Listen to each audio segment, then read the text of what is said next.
What's up guys, may buntag. So for this vlog, atong naay nagpalabas ato nga duha ka customer for this morning.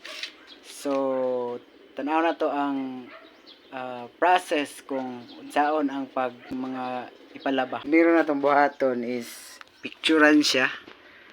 So ayan guys. Tapos ato na siyang isulod sa dryer. So mauna siya ang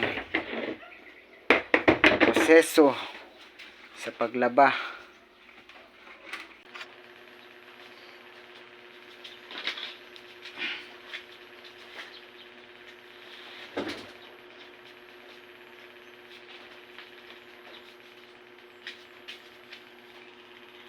So karon man na siya spin, so atong buhaton diri is daghan man ang gipalabhan. So ang akong technique is akong giuna ang mga dugay mauga, no?